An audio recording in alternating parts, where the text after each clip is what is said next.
Hey guys, this is a video from A11021085, and in this video I'm going to be reviewing the bbflashback Pro screen recorder.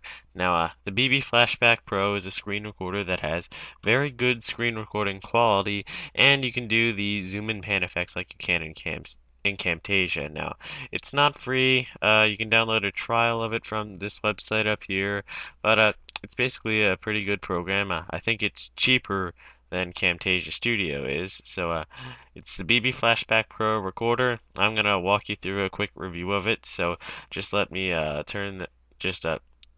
stop this video and switch to another recorder so I can show you it completely from start to finish. So yeah. Okay guys, so I just switched to another screen recorder. I'm recording this in Cam Studio right now, so now I'm going to show you what it looks like when you go to record something in the BB Flashback Pro. Now, normally when you first start up BB Flashback, like the first time you use it, the controls for it will be floating in the middle of the screen right here. I found that annoying, so I just clicked the little arrow there and clicked on Run in Taskbar.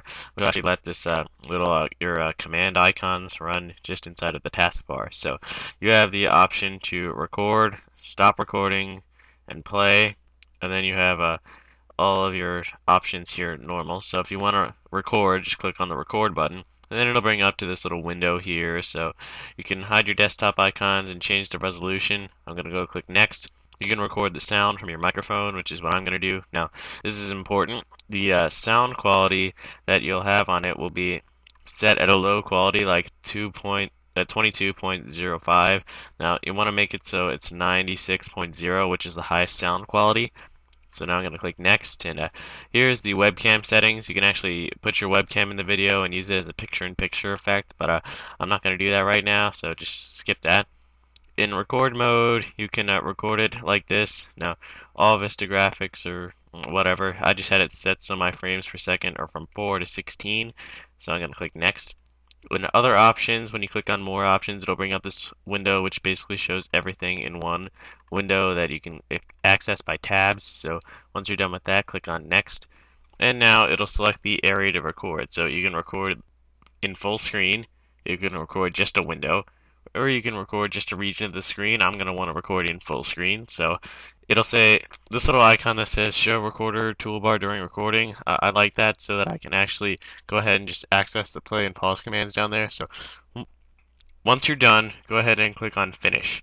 And then when you want to record, just click on the record button, and then you will make your recording. And so let's just say I want to make a quick recording right now. So as you notice, it had that little buzzing sound, and now if we look down here, it's recording. Or another thing I like about it is we actually have the icon down here that says how much time we're using. So now if I want to stop recording, I just hit the stop recording icon. And if we want to save it, we just click on the save icon and save it to whatever we want to. I'll save it to the desktop as Untitled1. And then we save it. And you can click on the project here and then go into editing it. Now I'm just gonna go ahead and stop Cam Studio so that I can actually show you guys the editor in BB Flashback Pro while I'm actually recording in BB Flashback Pro. So let's just hold on a minute. Okay guys, so I'm back recording inside of the BB Flashback Pro now.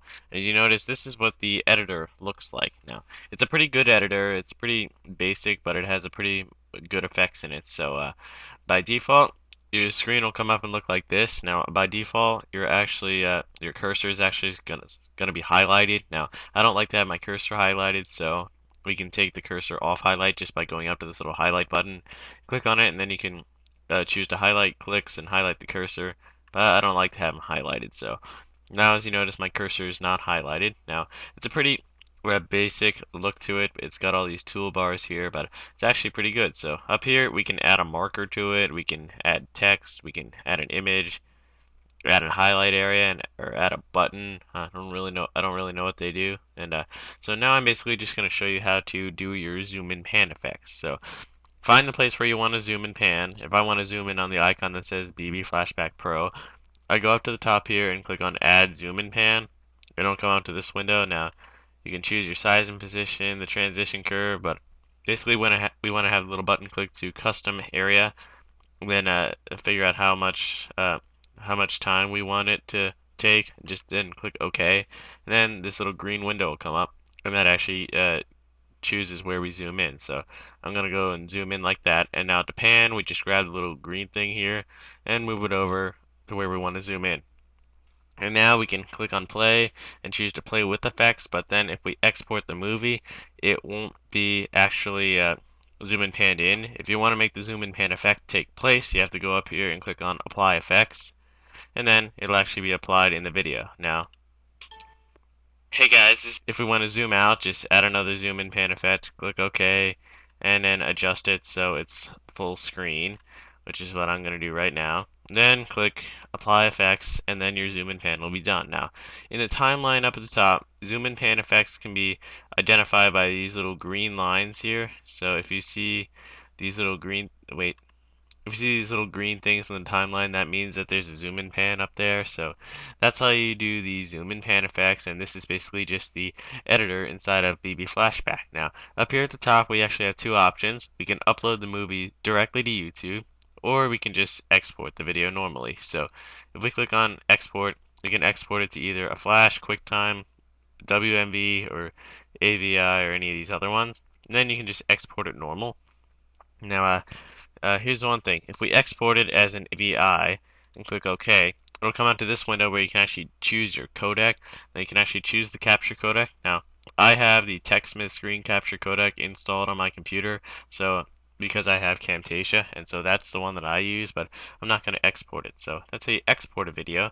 And now to upload a video, you click on the upload video to YouTube, and you can actually just upload video. So here we type in our YouTube username, type in our password, click OK, and then you type in the title, video description, and all that stuff, and just click OK, and it'll upload directly to YouTube. So this is the editor of the BB Flashback Pro.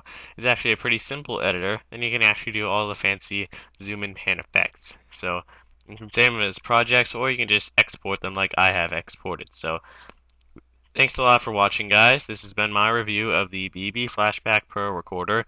It's not a free program, but you can download the trial of it from this website up here, which I'll post a link to in the description. And also, I'm recording this video in BB Flashback. I recorded part of it also in Cam Studio, and I'm going to be editing it all in Windows Live Movie Maker. So anyway, I hope you guys liked this video about my review of the BB Flashback Pro recorder. This has been a video from A11021085. So thanks for watching, and I'll see ya.